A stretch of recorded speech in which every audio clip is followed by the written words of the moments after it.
Maravilha. Olha só, vamos dar continuidade no assunto. Retomamos um pouquinho e damos continuidade. Nós vimos na aula passada que existe uma relação comercial entre Portugal e a burguesia flamenga, burguesia que se encontra na região de Flandres.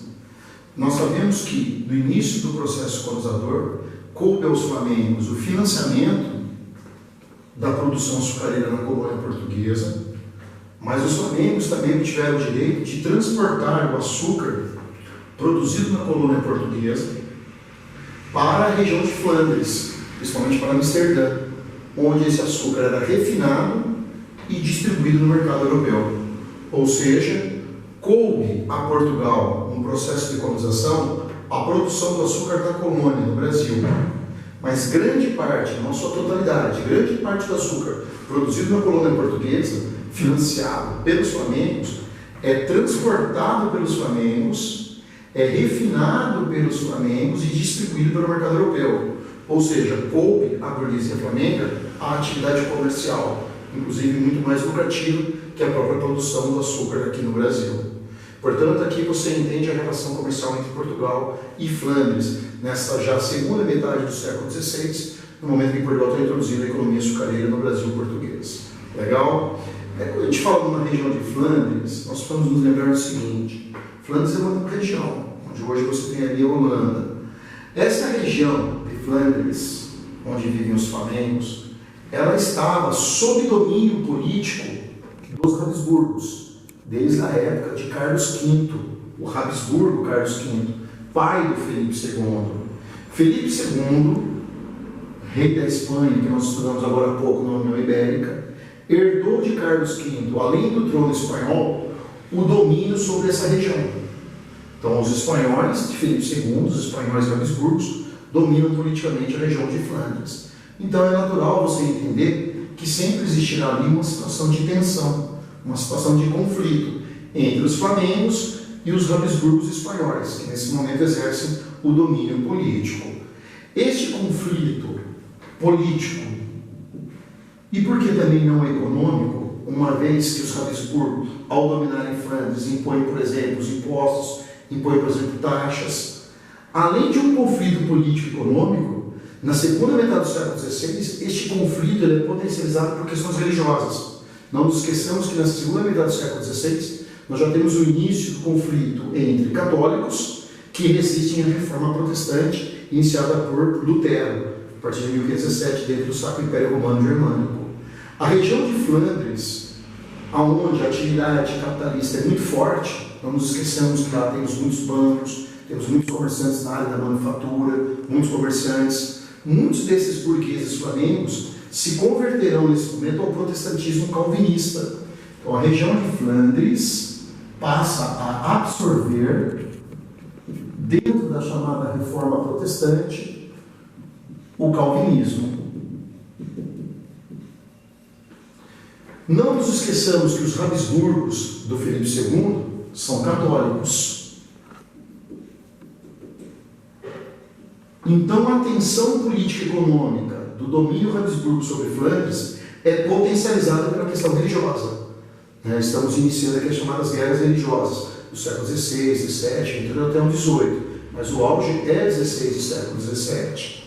Portanto, eu gostaria que você entendesse que, nesse momento em Flandres, já há um conflito político-econômico caracterizado pelo domínio Habsburgo sobre os Flandres, potencializado pela questão religiosa entre católicos e protestantes. Felipe II, Habsburgo católico, extremamente intolerante com o avanço do protestantismo, não admite a presença protestante na região de Flandres, que politicamente ele tem o domínio, aumentando com isso práticas de intolerância religiosa, práticas de aumento de impostos, violência, conflitos militares. É isso que vai dar o pontapé inicial para que em Flandres se inicie uma luta pela independência em relação aos espanhóis, em relação aos Habsburgos, em relação a Filipe II. Quando começa esse processo de independência? 1572. Reparem, a partir de 1572, inicia-se uma luta pela independência da região de Flandres em relação ao domínio Habsburgo, potencializado por questões políticas e econômicas, mas também por questões religiosas. A partir de 1572 começa uma luta pela independência. Em 1581 eu já tenho a declaração da independência das Províncias Unidas dos Países Baixos. Eu tenho a independência da região de Flandres em relação à Espanha. São 7 províncias unidas contra os espanhóis. Dessas 7, a maior e a que mais se destaca é a região da Holanda, que acabará por dar nome, inclusive, a esta região. Então, para ser mais didático, podemos pensar assim: a partir de 1572, chegando em 1588, eu tenho a independência da Holanda em relação à Espanha. Por isso que em muitos exercícios, textos, a gente lê, ouve pessoas falarem o seguinte: foram os holandeses que financiaram a produção açucareira no Brasil. O correto é dizer que foram os flamengos esses que mais tarde serão os próprios holandeses. Tá legal? Então, só para a gente voltar um pouquinho, a partir de 72, a partir das tensões políticas, econômicas e religiosas, inicia-se a independência das Províncias Unidas dos Países Baixos. Em 1581, oficialmente, eles se consideram independentes da Espanha. Ou seja, galera, eu passo a ter um conflito nesse momento entre os espanhóis, Felipe II, rei da Espanha, e a Holanda. Entenderam? Então é muito comum falarmos que começa uma guerra entre Espanha e a Holanda. A Holanda lutando para se consolidar como uma região independente do domínio espanhol, do domínio Habsburgo. E é em cima dos conflitos entre espanhóis e holandeses que nós vamos entender as ocupações holandesas do século XVII. Bacana? Para isso, eu gostaria de destacar a seguinte questão. Vamos amarrar um raciocínio de alguns assuntos que nós já tivemos. As datas, elas vão servir para nos orientar. Repare bem, 1581, não vamos nos esquecer do seguinte: em 1580, acabamos de estudar que é o início da União Ibérica.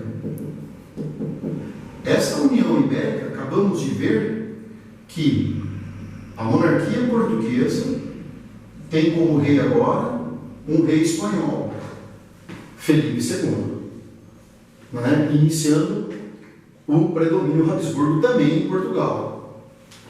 Qual raciocínio nós tivemos no finalzinho da aula passada? Portugal, sob o domínio Habsburgo, herda os inimigos da Espanha, que até então não eram inimigos de Portugal. Um desses inimigos da Espanha que Portugal teoricamente herda nesse momento são os holandeses. Não nos esqueçamos que, até esse momento, Portugal e Flandres, ou podemos falar Portugal e os holandeses, mantinham uma relação comercial. A partir desse momento, passamos a ter uma tensão entre Portugal e Espanha que atinge também aos portugueses. Então seria legal você sacar o seguinte: no início da União Ibérica, 1580, já em 1581, o rei espanhol Felipe II, assina em 1581 o chamado Juramento de Tomar.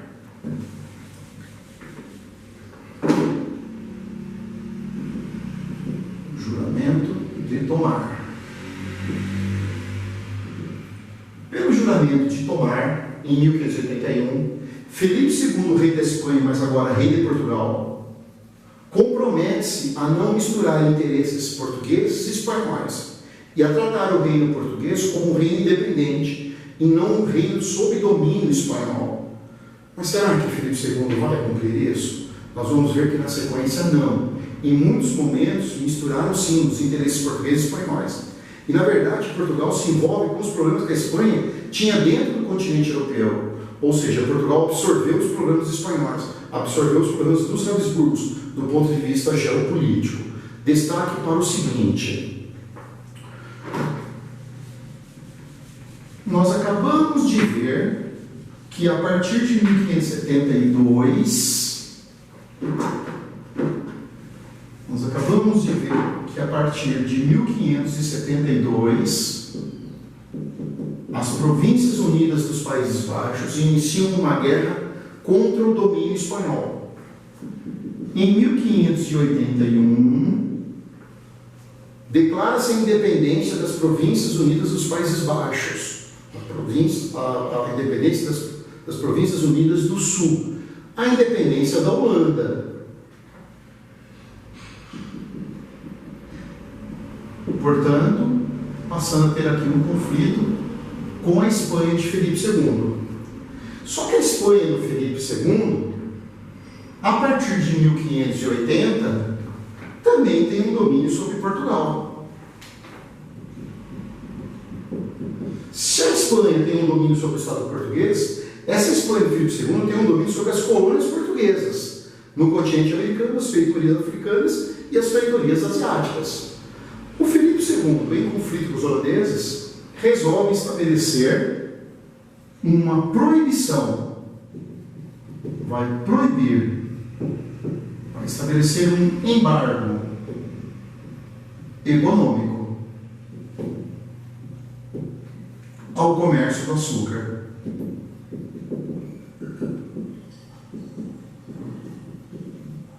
Em outras palavras, em 1581, os holandeses proclamam a independência. Ah, é? Vocês, flamengos, proclamaram a independência da Espanha? Então eu, Espanha, posso prejudicá-los de que maneira? Eu, Espanha, que domino Portugal, portanto também suas colônias, proíbo vocês, holandeses, ou talvez aí flamengos, ainda podemos considerar, de ir ao Brasil português, comprar o açúcar, transportá-lo, para que assim pudessem distribuir no mercado europeu. Ou seja, a Espanha do Filipe II, ao proibir, ao estabelecer um embargo econômico ao comércio açucareiro dos holandeses na América Portuguesa, o objetivo era prejudicá-los economicamente. Era prejudicar a atividade comercial que os holandeses tinham na América Portuguesa. Ou seja, é uma consequência clara e direta da União Ibérica. Em resumo, durante a União Ibérica, a partir de 1580, a Espanha, que domina Portugal, usa o domínio que tem sobre Portugal para proibir que agora os seus inimigos holandeses mantenham uma relação comercial, para prejudicá-los economicamente. A Holanda, sentindo-se prejudicada por isso, vai passar a articular anos depois, décadas depois, a possibilidade de uma ocupação na colônia portuguesa para recuperar esse comércio açucareiro que nesse momento está sob embargo. Para isso, é fundamental entendermos o seguinte: acabamos de sacar que, neste momento, Portugal e Espanha estão unidos pela União Ibérica. Espanha está em conflito com a Holanda, que declara a sua independência. Então vamos falar um pouquinho agora da Holanda. A Holanda, que agora não falamos mais região de Flandres, está em conflito com a Espanha.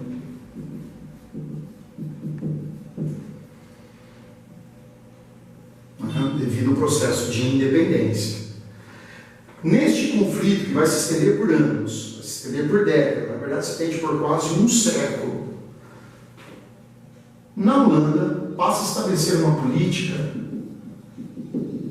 que chamaremos de política das companhias de comércio.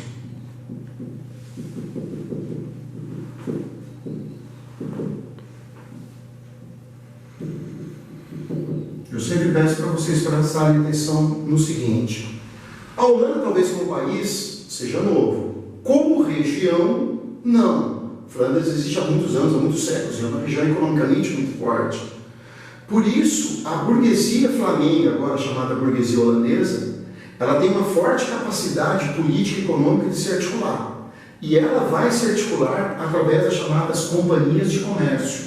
Em outras palavras, a burguesia holandesa, organizar companhias de comércio, quer ter uma capacidade de expandir os seus interesses econômicos para fora da Europa. Em outras palavras, América, África e Ásia. Dentro da lógica das companhias de comércio, eu gostaria que vocês trabalhassem o seguinte: as companhias de comércio têm qual característica? Falou companhia de comércio na Holanda, elas são privadas. Elas são particulares, não pertencem ao Estado português. Mas é uma companhia privada dividida em ações. Então o próprio governo holandês pode, ao comprar ações, participar dessa companhia. Mas ela não é uma estatal, ela não pertence ao governo, ela é controlada pelo governo, ela é privada. Essa companhia de comércio privada, dividida em ações, então com muitos interesses lá dentro, elas foram criadas para conquistar mercados. Ou seja, estabelecer relações comerciais. Aonde que elas vão estabelecer relações comerciais? Na América, na África e na Ásia. Ou seja, as companhias de comércio da Holanda, essas empresas privadas, elas pretendem estender os seus interesses comerciais para o continente americano, africano e asiático. De certa maneira, você percebe uma visão global do capitalismo holandês ao querer estar presente nesses demais continentes, trazer riquezas da América, da África e da Ásia para o continente europeu, que distribuído gera lucros aos seus acionistas. Das companhias de comércio que surgem na Holanda nesse século XVII, nós vamos destacar duas. Uma fundada em 1602, chamada Companhia das Índias Orientais. Em 1602, nesse início do século XVII, portanto não se esqueçam, estamos durante a União Ibérica, a Companhia das Índias Orientais é uma companhia de comércio holandesa, uma companhia de comércio particular, cujo objetivo é conquistar mercados. Se Companhia das Índias Orientais, aonde se localizam as Índias Orientais? Na Ásia. Ou seja, a Companhia das Índias Orientais, fundada em 1602, tem como objetivo conquistar o mercado oriental, ter acesso às chamadas especiarias orientais, comercializar diretamente com as feitorias portuguesas, inclusive, do continente asiático. Feitorias portuguesas que pertencem a Portugal, Portugal que está sob domínio da Espanha e que é inimiga deles, holandeses. Então, eles não terão pudor nenhum, por exemplo, em conquistar esses mercados, usando inclusive a força militar. A conquista de mercado não é simplesmente através da lei da oferta e procura, é o uso da força. A Companhia das Índias Orientais, fundada em 1602, a partir do poder militar, da força militar, vai conquistar mercados na Ásia. O mercado das especiarias, o mercado dos artigos de luxo.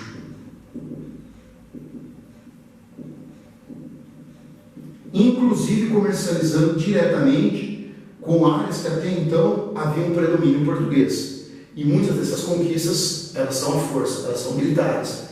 Eu não tenho pudor nenhum em atacar uma feitoria portuguesa, porque Portugal está subindo da Espanha, e a Espanha é minha inimiga. É aqui que a gente raciocina que Portugal está herdando sim os inimigos da Espanha. Nós vamos deixar para um próximo momento o aprofundamento desta outra companhia. Em 1621, então anos depois, em 1621, nós temos a fundação da Companhia das Índias Ocidentais. É uma outra companhia.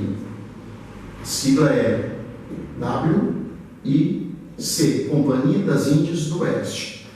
Em 1621, nós temos a Companhia das Índias Ocidentais, fundada em 1621 em cima de um mesmo modelo da Companhia das Índias Orientais, mas é uma outra empresa. A Companhia das Índias Ocidentais, também uma empresa privada, também com o objetivo de conquistar mercados. Só que o mercado a ser conquistado pelas Índias Ocidentais é a Índia Ocidental. E onde que é a Índia Ocidental? É o continente americano. E gosto de destacar também a questão do litoral ocidental da África. Para ficar mais fácil para você visualizar, o litoral ocidental da África é o litoral africano banhado pelo Oceano Atlântico. Não nos esqueçamos que é lá que Portugal tem inúmeras feitorias, fundadas desde o século XV, no chamado périplo africano, e que uma das atividades mais importantes é a questão do tráfico negreiro, além de muitos outros produtos que a África tem a oferecer em termos de interesses comerciais a eles. Metais preciosos, marfim, especiarias e artigos de luxo, mas o destaque é principalmente para o tráfico negreiro. Antes de entrar na Companhia das Índias Ocidentais, eu queria trabalhar com vocês a questão da trégua dos 12 anos, o que explica em parte a fundação desta companhia, Índias Ocidentais, e o porquê que as Índias Ocidentais, a partir de 1624, passam a investir contra a colônia portuguesa em tentativas de ocupação. Daí nós vamos entender as ocupações holandesas, muitas vezes chamadas de invasões holandesas. Para resumir e começarmos na próxima aula. Na Holanda, passa a se desenvolver a política das companhias de comércio. Dessas companhias de comércio que nós vamos destacar em 1602, no século XVII, a Companhia das Índias Orientais, e anos depois, em 1621, a Companhia das Índias Ocidentais. Aí voltamos a falar um pouquinho mais sobre esse assunto. Valeu?